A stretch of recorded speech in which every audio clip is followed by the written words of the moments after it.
Hey everyone, thank you so much for joining the Real Angels of Real Estate. When yes, we are rare. This is Alexa Kebalo, Hughes in Connecticut, and we have Kynse Lee, Fort Myers, Florida. Ian. Tabatha Whewell in Cleveland, Ohio. Thank you guys so Hi. much for joining us. We have such a great episode for you today. We are lean and mean, ready to go, ready to kick off 2019 as our best year yet.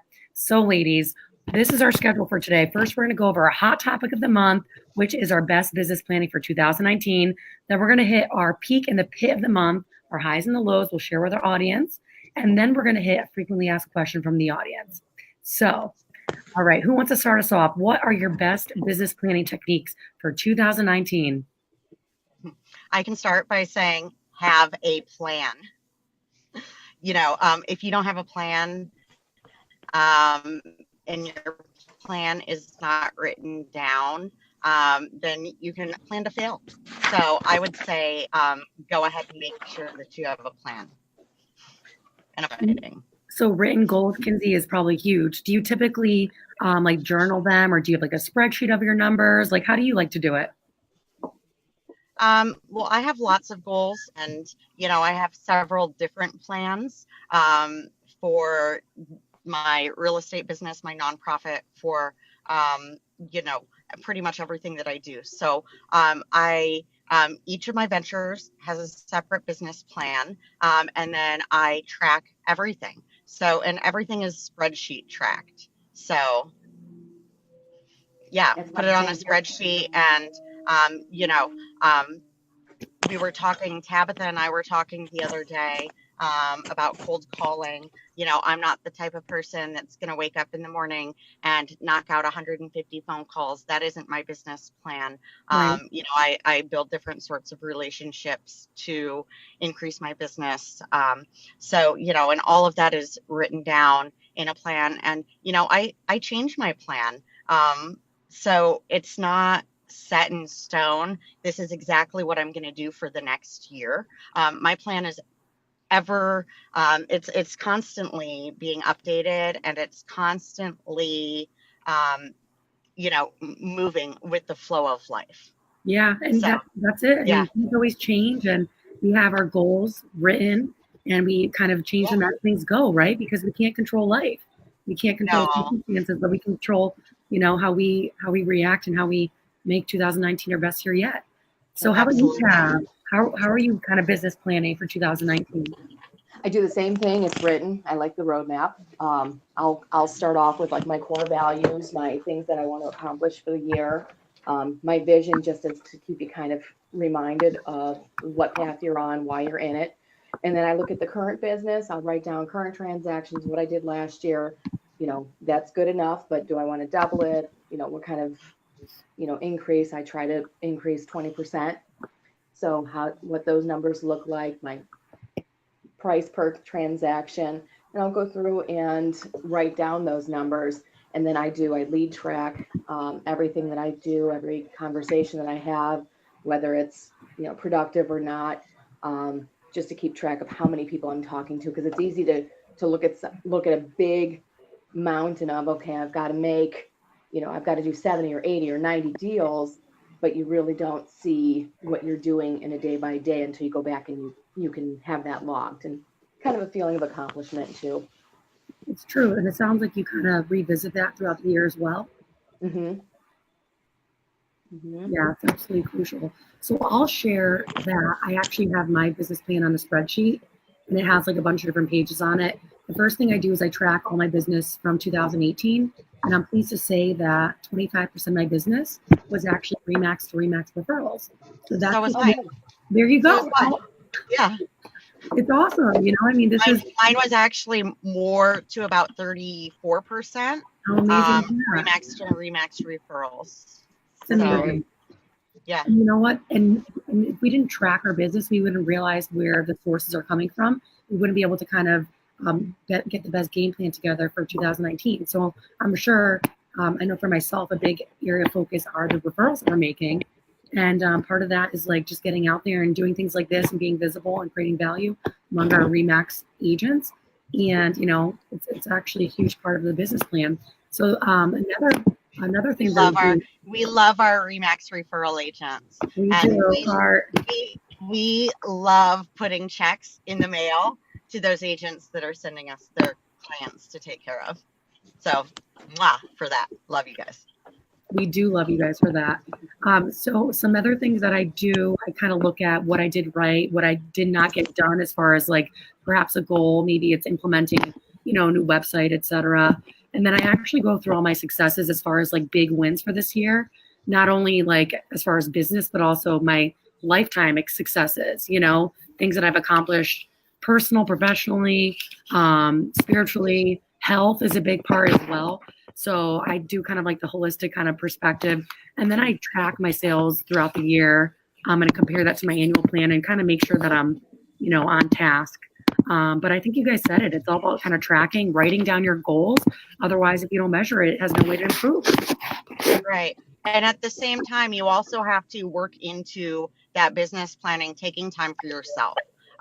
If you're not taking time for yourself, with your family, with your significant other, and you're not taking time to do, obviously, real estate makes us happy. We've all been in this business for years and years and years. But if you're not taking time to make yourself happy, that's also going to be reflecting in how your business is being handled. Very true. Yeah, I mean, it's really like we all try that work-life balance, whatever that actually means for each and every one of us. But it's true, sometimes you may have a year super successful as far as sales, but maybe you didn't get to spend time with a family. Maybe you didn't get to be as healthy as you want to be. So it's definitely a balance between all those things. Yeah. All right, any last thoughts on our 2019 ways to win? Kick ass and keep it going, girls. That's it. Keep making appointments. So, ladies, now we're on to our peak and our pit of the month. Well, I'll start us off. This is a fun new segment where each of us are going to kind of share either one portion of our month with either the high or the low. And actually, my peak and my pit was actually both the same thing, which was my BNI meetings. So I'm part of a BNI Business Network Exchange International, and we actually meet once a week on Tuesdays, 7 a.m. So my peak was not having to wake up at 4:30 a.m. every Tuesday, because we haven't met this month yet because our country club is closed. But that's also my pit because that's 35% of my business. So it's actually one of those things where, yeah, it's much better. I would love to sleep in and, enjoy. And, I didn't have a choice because the country club was closed. But man, oh man, I cannot wait to get back out there and networking with my people. So that's mine. Who's up next? Good. So go ahead. Yeah, go ahead. My peak of the month is 2 deals I totally wrote off, multiple offers. I know we're not getting it because we're not even coming near the asking price. We're $15,000 under the asking price, and we get the deal. So that's my peak is those. So never write those off, I guess. And my pit of the month is just getting out of this hibernation, cold 20, 30 degree. Nobody wants to get out there and seriously look.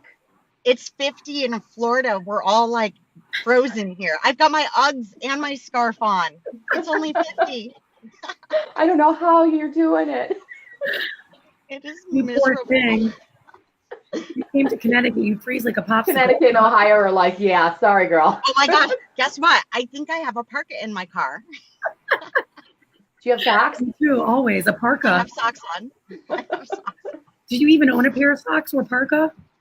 Hold on. Because I am in my car because I just left the board of realtors. If it has fur, hold on. If it has fur, is that a parka? That's considered a parka. That's a parka. That's a Florida parka. Mine has a little bit more fur than that. I love it.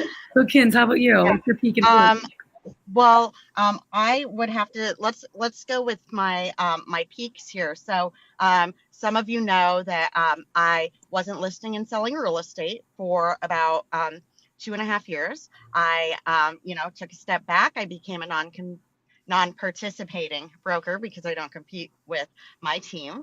And so I took a step back from listing and selling real estate until just about 4.5 months ago, when I am now healthy enough because I medical issues, kidney, pancreas transplant, be an organ donor. But so I came back and I hit it hard on my farm area.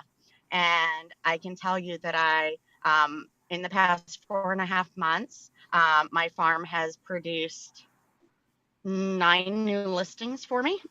And that is just my farm area.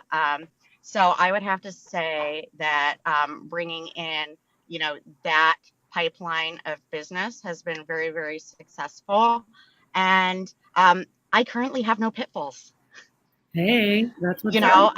I am happy, I'm healthy, and thriving. And I have no pitfalls. And that's an amazing thing to say. That is amazing. Absolutely 100% blessed. Amazing. Yeah. It's all how you look at it, right? Yep. Absolutely. Absolutely. Excellent. Well, good stuff. All right. So to our next segment is our frequently asked question from the audience is how do we handle multiple offer situations when we're representing the buyer? Isn't this a fun one? Who wants to kick us off? Oh, on the buyer. See, yeah. I'm not really a buyer's agent. So I would have to take it on the listing side. Sure. And I've got. Okay. Go for it. Yeah. Are we? Oh, I'm going for it. Okay. Go for it. Oh, I don't know.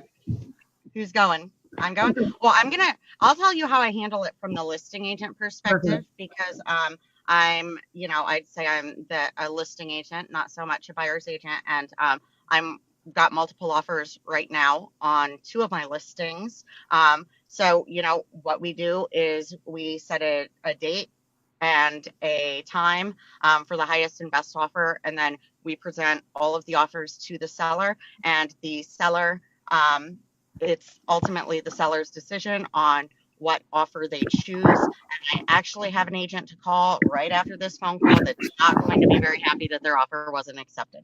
So, and it all came down to terms. It all came down to terms. We had 2 offers, the exact same price, exact same escrow. One was on an as-is contract. One was on a FAR contract, which ties the seller into repairing anything that were to pop up in the home inspection.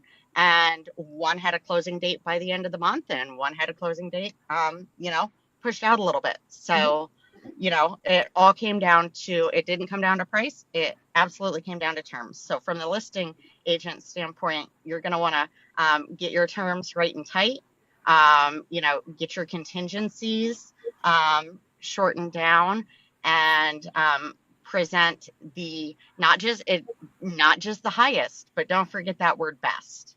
That's it. Love it. Tabatha, how about you? How do you handle multiple offers, either on the buyer or seller side?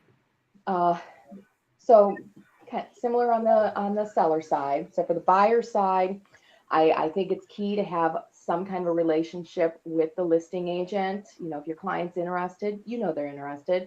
Your first call is going to be to the listing agent just to let them know, thanks for the showing. It went really well. I'll be following up. I think they're interested. I think that's right out of the gate.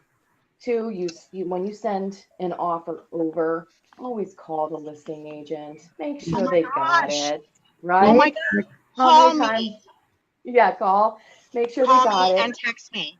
I had an offer on a multiple offer sitting in my junk for a day and a half, and they didn't even call me to tell me that it should be there. That's not good representation for the buyers. Crazy. And then we're doing escalation clauses and a love letter. I mean, those are the things. The one that I wrote $15,000 lower were multiple offers. Our difference was we didn't do an escalation clause even. We were going to. She said no. She stayed at her price, but the love letter won them over. Love it. Love it. And I guess I'll go on from there. I never called it a love letter, but you're absolutely right. There's nothing better than a nice personal love letter saying how much you love the home and how you want it to be yours. I've had clients include photos. I'm not sure what you guys are allowed to do. I've even had clients do a video. I'm like, listen, if you guys really want this home, you want to step it up, let's do a video. And they're like, okay. Things like that really make a difference. Were they hugging the mailbox? You know what? Maybe next time. That's a great idea. I really like that. I really like that. Hug the mailbox, maybe, stroke the front door. The driveway, I don't know. It's going to either have one of 2 reactions right there. Yes, or no. Hold on, can you just send me an offer today that has all of these things? Because there's a 99% chance even if the offer's like $4, my seller might have to accept it. Well, at least check it out. That's for sure, and get a good laugh out of it. No, Right. but in all reality, yeah, the love letter's huge in whatever form you choose, the video, photo, and letter, etc. But also the escalation clause tab. I didn't know. It's so funny because literally 0.000000001 agents in Connecticut are using the escalation clause. I came about it. I don't even know how. And I like took it in. I'm like, yes, this is what's up. I've won so many multiple offers. My buyers are like, oh my God, I love you. You're telling me I don't have to like give them my actual highest and best. I could say 1,000 over highest up to a cap amount. This is amazing. Oh, You know, and see, you'll never see an escalation clause in Florida, and I think I'm going to bring it back. why not? Yeah, In that's fact, great. Some places they're not. version You of have it. to check with your state. Disclaimer: check Yeah. with your state. Absolutely. Not all states allow the I believe escalation clause. I believe I've seen the form, but I don't believe I've ever seen the form used. So I'm going to look into that this afternoon for So you sure. know what's crazy? We don't even have a form. I just use a blank rider, and then Okay. I added my attorney approved. I'll send you my form. Perfect. Oh, awesome. And I'll send you guys my verbiage, and maybe we can kind of, share it to better our clients. So that's how I Right. handle buyers. When I handle sellers, it's up to the discretion of the seller how they want to, Yep. as far as disclosing to all the parties. Sometimes if I have such a great offer, maybe I won't tell them there's multiple offers if that's what my seller wants to do because they don't want to disturb the really Yep. the front runner. And then, a lot of times we will tell the other parties highest and best. And of course, like you guys said, it all comes down to terms and price and all that good stuff. Yeah. So And in the end, it's always what the buyer and the seller wants. exactly. Yep. It's Oh, always I'm going up to add the on buyer to and the that. seller. Yeah. Adding on to that initial phone call with the other agent, letting them know that your clients are interested. That's a great time if you get them on the phone to ask them what their timing is, so that you can start off the date Exactly. with the terms. Yeah. You know? Awesome, you guys. Well, this was excellent. All right, ladies. So thanks for another great episode here. So our next episode is February 20th at noon. And in the month of February, we're going to honor Valentine's Day by our episode will be covering how we show the love to our clients. It sounds great. I love it. It's Awesome. good. And then I believe come the end of February, we might have some surprise something or other happening. Maybe. Yeah. So you're gonna have to tune into to February 20th show to figure out what else we could be up to. Yeah. You just never know who the rare girls are going to be and what they're going to be doing. So stay tuned. We'll see you on February 20th at noon. Thank you. Guys. Bye, girls. All right. Love you. Have a great January. Bye. Bye.